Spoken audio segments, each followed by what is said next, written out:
Всем Уркис, привет, с вами я, Алина Кис, и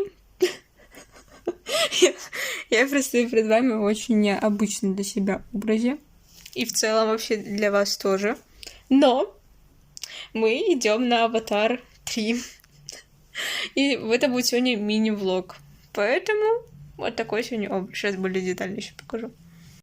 Если рассматривать все это более детально,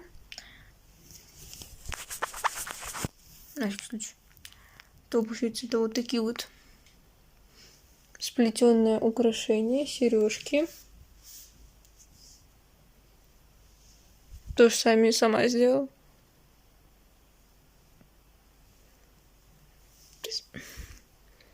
Вот с таким вот паучком. Вот так будет лежать, вот. Вот. С таким вот ободком. Плетение, если надо кому-то. С таким вот браслетом и вот тут с браслетиками. В общем, вот так. Ну чуть не забыла про маникюр. В стилистике Аватара 2. Он немножко уже подпортился. Пока тут все собиралась, мылась. Фокус, пожалуйста. В общем, вот, аккуратно надо быть теперь. Так тешится. Тут что еще есть белые вот эти крапления, но их хрен увидишь. Ну, они есть.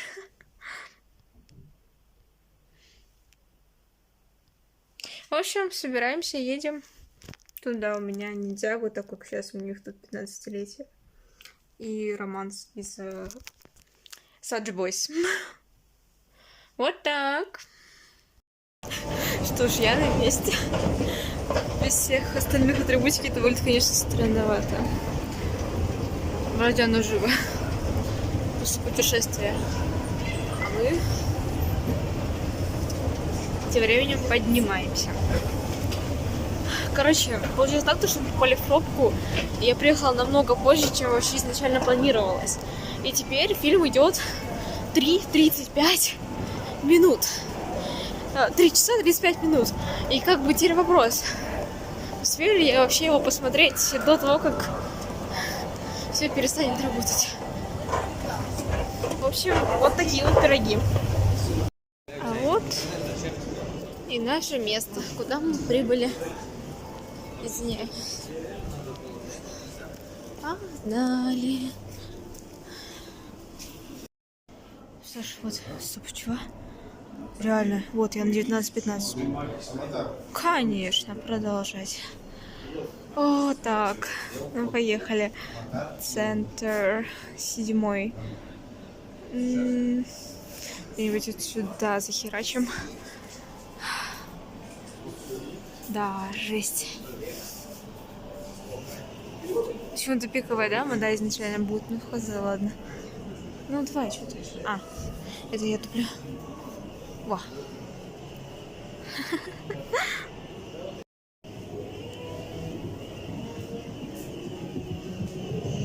Музыка знакомая была.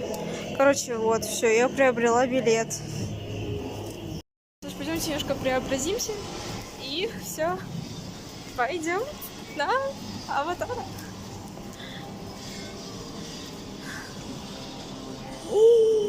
Я нашла то, что я хотела найти. Сфоткаться с постером Аватара в стилистике Аватара. Ща. Это лучшее сочетание. Все, я довольна, потому что вот наш кинозал. Начало через 10 минут.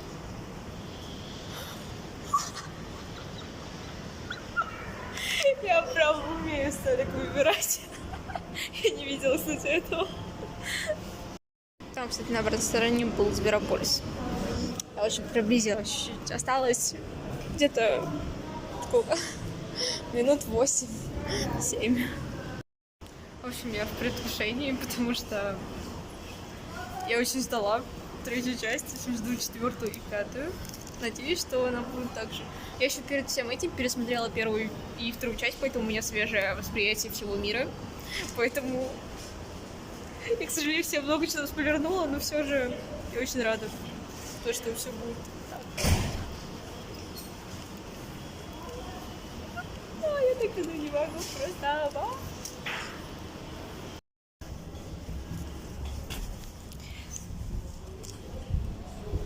Мы точно туда зашли. Немножко нервничаю. Да. Бывает. Здесь вот эта штука открыта. Если что, вдруг. Боже мой, какая прекрасная штука. Большой экран, киноша. Я бы сама хотела пойти. Так, что у меня там? Это же было уже 5000. 9. Почему 10? 7. Что я запуталась? Помните планировку, да? Вот этот столбик, вот это все. Почему тут написано, что это десятка? Ладно, буду ориентироваться по этому. А где? Какой? В смысле? А. Пипец. Волнительно. Здесь отсылочки, если что, в образе и на первую, и вторую, и третью часть, да, третью. Снова за красного оттенка. Более такая голубая вот эта вот часть для второго. И синий акцент на первом. Такой образ суммарный. Вот так вот. Ой. Хотела заснять то, что тут один вместо синего. Уважаемые зрители, обратите внимание на размещение.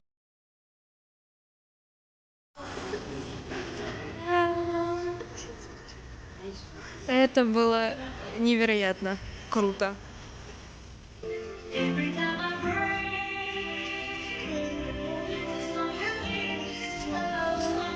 Там столько событий просто.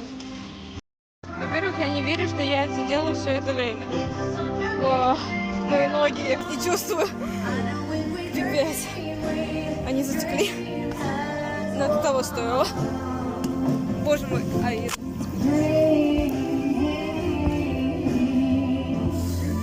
жесть. Но так это круто было.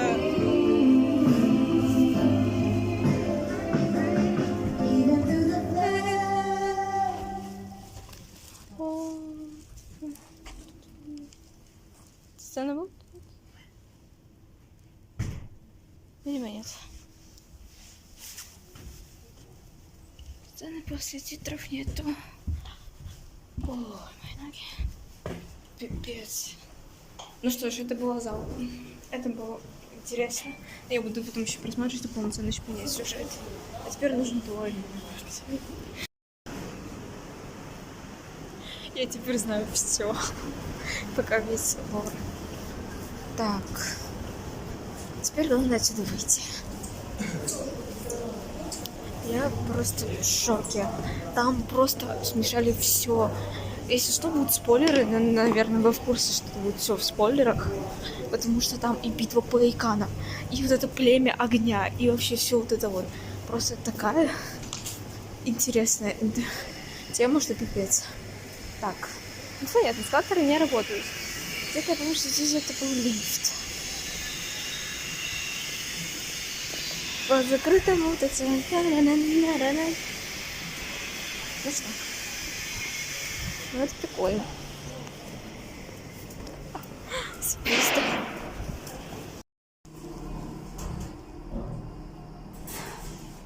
Пипец.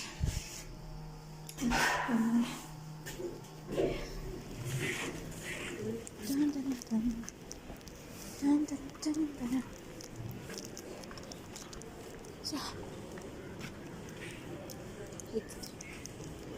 О, спасибо.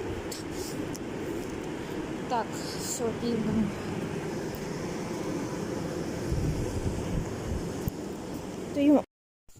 Я дома. Все нормально. Короче, я в шоке.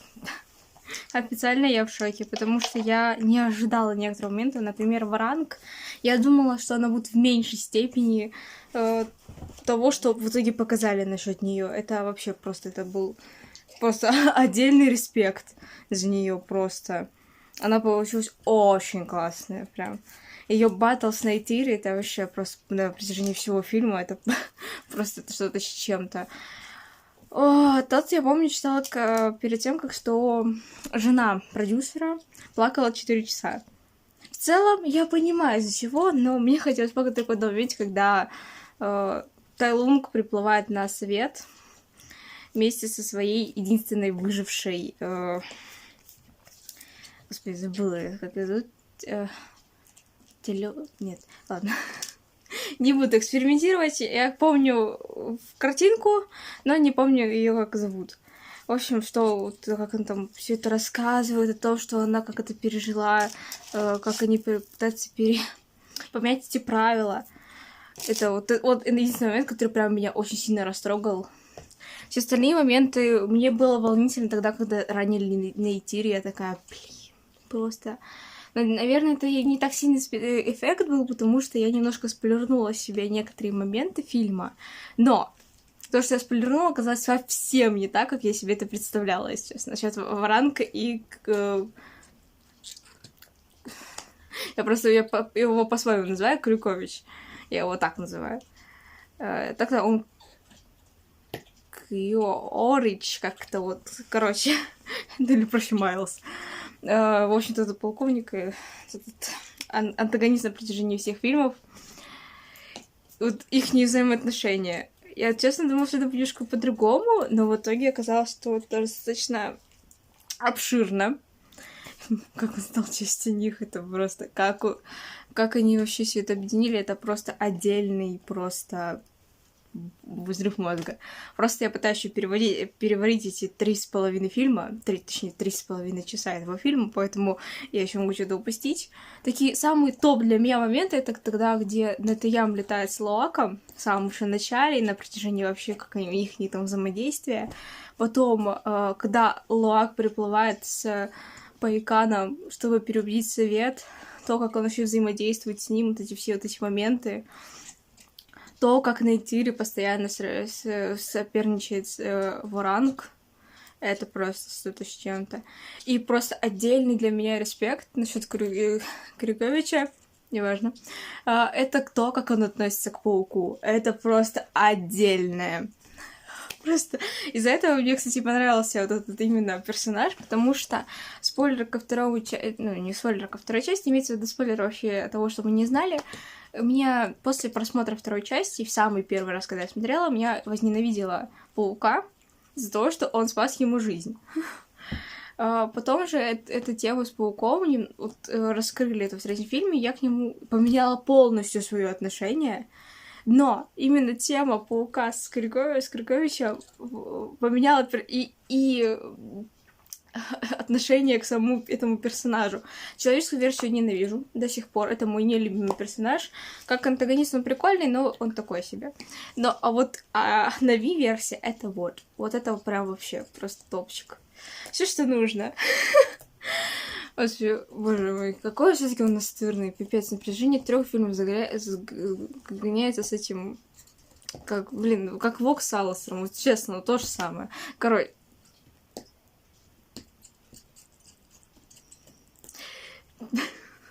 я просто думала, что вообще Вок и Алластер с Крюковичем и Джейком стали похожи. Сейчас просто задумалась. Просто я сейчас вспомнила, что Джейк Салли стал синим, Вокс по факту синий, но при этом не Вок же бегает за Алластер. Короче, тема не в этом, ладно. Так, еще какие там топ-моменты были. Мне нравится, как раскрыли Церею. Извиняюсь, если неправильно буду называть, тут зависит от перевода и того, что где смотреть. Короче, Церея по отношению к Луаку, вот это вот их взаимодействие, тоже, ладно. То же самое, что и с Аунунгом. У меня вообще топ любимчиков на протяжении всех фильмов, это получается на Итире, из первого фильма Джек Салли, естественно, вот эти две, это просто моя любимая парочка. Потом как раз уже со второй части у меня появился такие персонажи, как Лоак, Нетаям, Аунунг. И, получается, в третьей части мне добавилось еще ко всему к этому прочему. Там тире, на самом деле, между второй и первой. Это вот Крюкович, что он появился чисто из-за мемов, и то именно мемов взаимоотношений с Пауком. Это, да, вот это, к слову. Может, я сейчас ставлю какие-то картинки, может, нет. Что мне именно понравилось. Потом, получается, в третьем фильме, получается, понравился Варанг. Тот же самый Крюкович. И в целом, как бы все. То есть мои топ любимчиков, собственно, из всей вот этой франшизы вселенной. Это Хан. Для тех, кто не знает. Моя собака. Который по мне очень скучал. Короче, вот.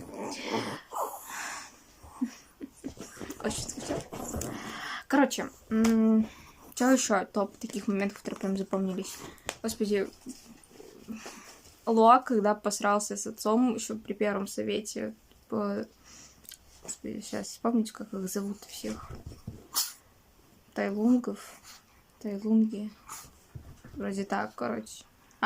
Нет, Пайканы это Тайлунги, короче. Пайканы. Вот. При первом их совете, то есть как потом Луак пошел с этим автоматом, с этим песком, а то, что сталь прожжет зерно. Я такая, блин. Я просто не буду об этом говорить. Те, кто смотрел, поймет. Те, кто не смотрел, поймут потом. Да, Хан, ну что такое? Короче, я просто такая, блин, не надо, чувак, ты чё? Господи, он просто вот так вот эмоционально качели на протяжении всего. Их взаимодействие с отцом вообще тоже, вот его с отцом тоже такое, блин, просто наконец-то Джейк Салли заметил его. То, что он старается, наконец-то похвалил. Господи, ура, это свершилось просто. Аж с камнем в душе. Так, что еще? Вот Луак для меня стал героем этой части, потому что, господи, переубедить совет, разрушив это правило, и сделать Пайкана снова частью клана, это просто... Господи.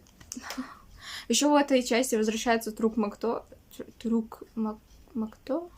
Вроде так. И этот красненький просто. Это вообще вай. Просто... Как там кланы вообще собираются, и лесные, и рифовые. Я такая, блин, это просто это эпично. Самая эпичная битва, это когда Пайканы атакуют, короче, людей, которые их как раз-таки на них ловят. Это самый эпичный для меня момент того, как именно они наконец-то, разрушив свое правило, атакуют людей, которые просто их на протяжении всего вот этого. И вот как раз-таки вот именно из-за этого это очень трогательно, то, что они наконец-то дали сдачи. И она еще там вот это как раз-таки отомстила. Еще которую привел Пайкан. Короче, так, что еще можно такого прям подметить, рассказать? Ну, взаимодействие Крюковича понятно, потому что да. Паук в конце просто такой падает. Эти двое, блин, пати просто спасают его, и они такие, как-то это глупо, теперь будет сражаться. После того, как по факту Джек Салли спас Крюковичу жизнь, я такая, ну да. И этот чисто потом в огонь прыгает. Ну, короче, я думаю, просто есть тоже определенный мем, может, поставлю, нет, что он постоянно возвращается, воскрешается постоянно. Короче, это Мегатрон в вселенной Аватар, да.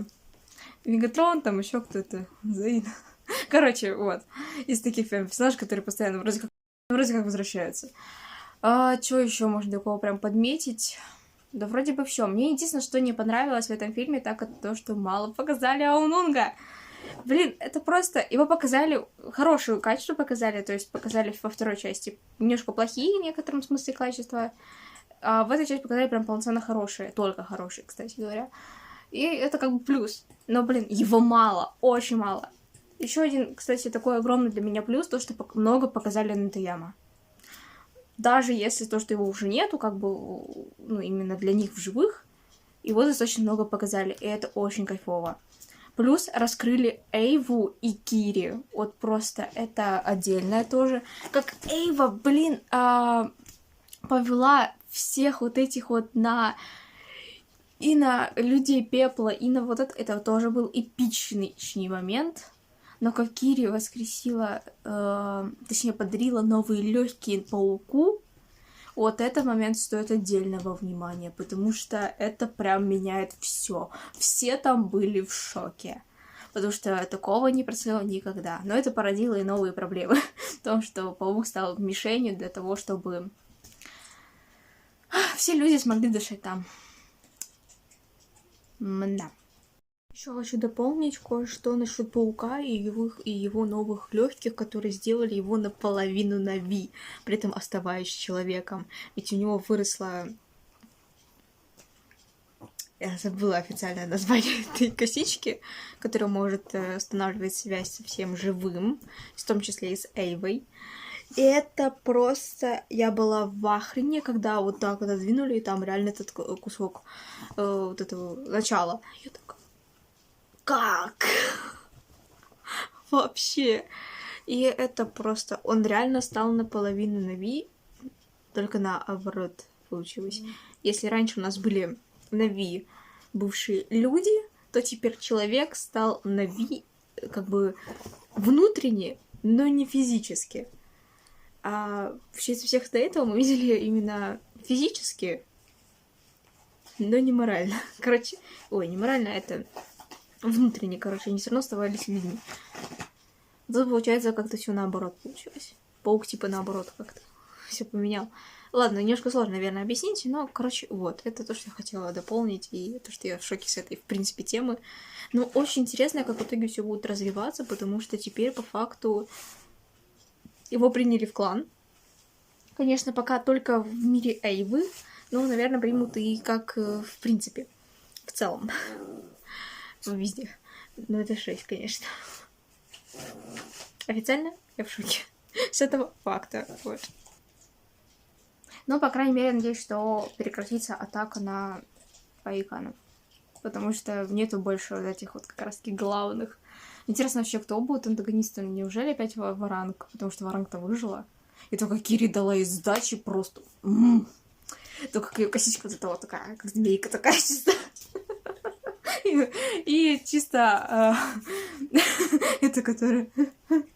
С ним... И ее больше нет. Ну, она ушла просто. Короче, да.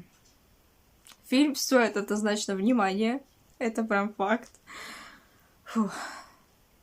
Вроде я все такое прям положительно сказала, наговорила на 11 минут, сорян. Но это чисто мое мнение, впечатление вообще первое, потому что я буду еще пересматривать, чтобы понять еще более детальные всякие моменты. Например, взаимодействие Нейтири с своими сыновьями, к самому Джею Салли, то, что она воспринимает, типа, людей, типа...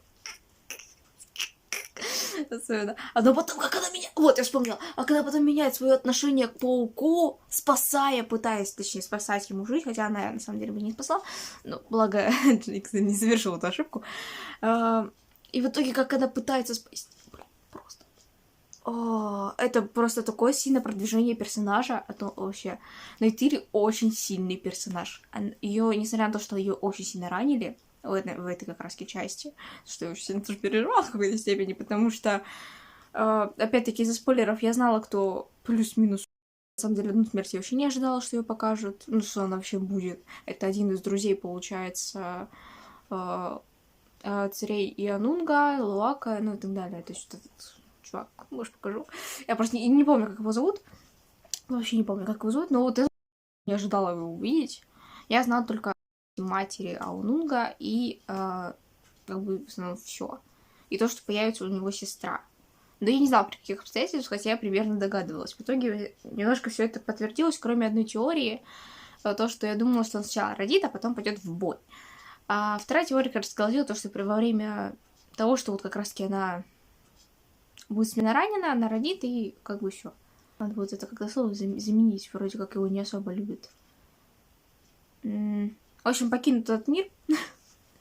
Либо ребенок, либо она. И тут она просила Кири как-то помешать. Я думала, и потом думала, ага, может, вот так вот это будет. А все остальное это ложь. А потом в итоге наступает конец фильма, и я понимаю то, что, оправдалось самое худшее из теорий. В общем, если что-то еще вспомню до монтирования видео, я еще вставлю. В основном это все. Теперь я буду думать, как заменить слова про... в рай. Точнее, Кайви в данной ситуации. Да. Я в шоке. Официально в шоке. Но не жалею вообще ни о чем. Ой, что я вообще погрузилась в этот весь фандом. В В общем, буду ждать 4-ю, 5-ю часть. Надеюсь, они будут быстрее, чем это 31 год. Фу. Короче, вот так вот. На всякий случай, всем мур, пока.